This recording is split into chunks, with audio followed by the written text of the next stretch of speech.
In the heart of Edwardian England, where respectability and propriety were prized above all else, a man walked among the people wearing the mask of a gentleman, while harboring the soul of a predator. His name was George Joseph Smith. To the casual observer, Smith appeared charming, attentive, and entirely ordinary. He was the kind of man who could earn a woman's trust with a soft smile and polite conversation. But behind that facade lay a dark obsession, an obsession with money, with control, and with death. This is the story of the Brides in the Bath murders, a case that shocked Britain in the early 20th century, blending romance, deceit, and murder into one of history's most chilling examples of calculated evil. George Joseph Smith was born in Bethnal Green, London, in 1872, the son of a poor insurance agent. His early life was one of hardship and discontent, and by his teenage years, he had already displayed a worrying tendency toward dishonesty. At the age of 9, he was sent to a reformatory school for stealing.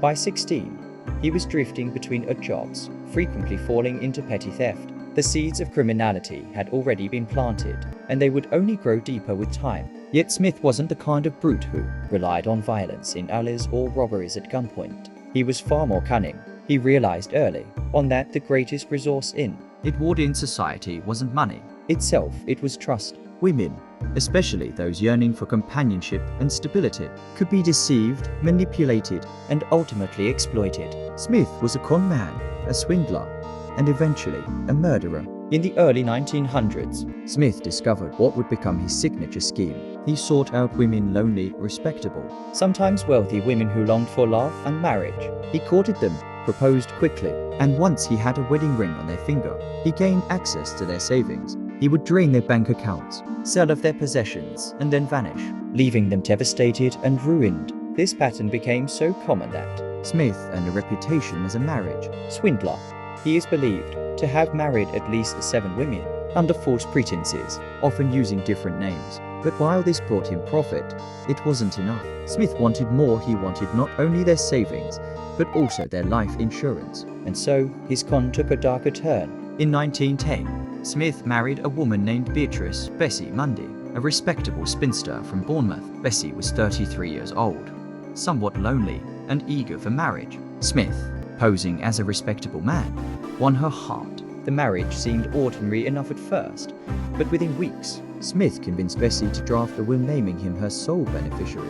He also persuaded her to take out a life insurance policy. Soon after, Smith began to stage what appeared to be fainting spells and seizures, telling Bessie he suffered from fits. His reasons were carefully planted seeds for what would come next. On July 12, 1912, tragedy struck. Bessie was found dead in the bathtub of their boarding house. The landlady discovered her lifeless body submerged in water, her legs protruding from the tub. George claimed he had gone to fetch help and returned too late. Doctors declared it a tragic accident, an epileptic fit while bathing. No one suspected foul play. Smith collected the insurance money, and then he moved on to his next bride. In 1913, Smith targeted Ellis Burnham, a 25-year-old nurse from Blackpool. Once again, his methods were smooth, almost rehearsed. He courted her quickly, married her, and persuaded her to insure her life. On December 12, 1913, Alice too was found dead in her bathtub. The pattern was eerily familiar. She had supposedly fainted during a bath and drowned. Her death was ruled accidental.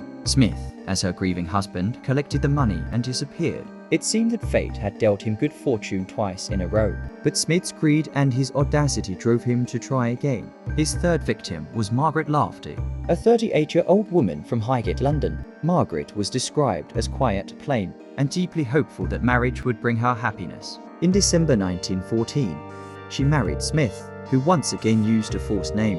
As with his previous victims, he persuaded her to write a will leaving everything to him.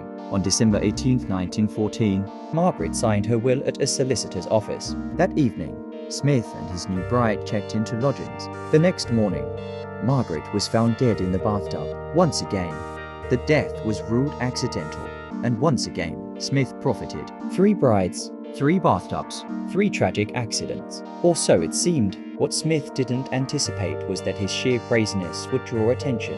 The newspapers picked up the strange coincidence. Young brides, recently married, drowning in their bathtubs under the same circumstances. The press coined the phrase that would haunt him forever: the brides in the bath murders. The breakthrough came when Dr. Bernard Spilsbury, one of Britain's most renowned pathologists, examined the cases. Spilsbury was not satisfied with the idea that 3 healthy women had simply fainted and drowned in shallow tubs. He conducted detailed experiments, even recreating the scenario using assistants. What Spilsbury discovered was chilling. Smith had developed a simple but deadly method. While the women were bathing, he would seize their ankles suddenly and yank them upward. This caused the head to slip under the water, and the shock, combined with the rush of water into the lungs, rendered them unconscious almost instantly. Death followed within minutes. There were no bruises, no marks, just the appearance of an accidental drowning. Smith had perfected the art of the invisible murder.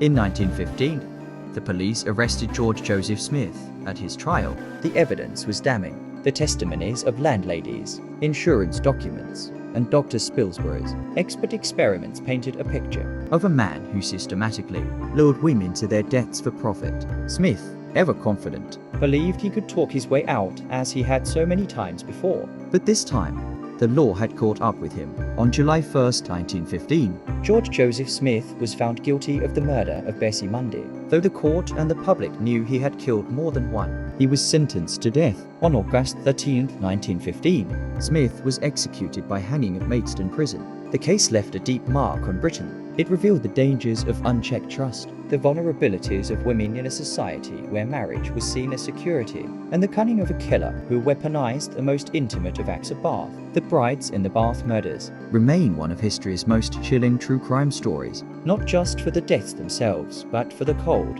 calculated manner in which they were carried out. George Joseph Smith's name would forever be synonymous with betrayal, deception, and murder.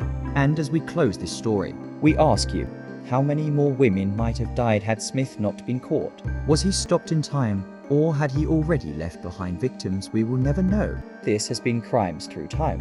If you found this story chilling, don't forget to hit the like button and subscribe for more deep dives into history's darkest cases. And tell us in the comments, do you think George Joseph Smith would have eventually been caught without the newspapers exposing the pattern, or would he have kept killing in the shadows of Edwardian respectability? Until next time, stay curious, stay safe.